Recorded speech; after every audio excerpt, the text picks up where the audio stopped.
আসসালামু আলাইকুম বন্ধুরা, আমি গ্রামের বাড়ি চলে আসছি খুব স্বাচ্ছন্দ্যের মাধ্যমে। এবার ঈদ করতে গ্রামে এসেছি। আলহামদুলিল্লাহ, আমাদের বাড়ির একটি পুরনো ঐতিহ্য প্রতি রমজানে ইফতার মিলাতে আয়োজন করা।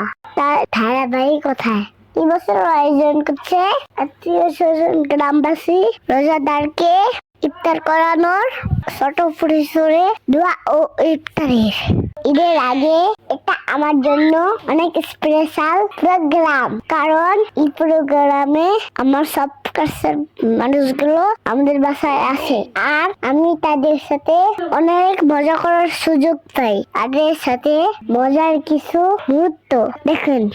না না না না না না না না নারী না না না না না না না না না না না না না না।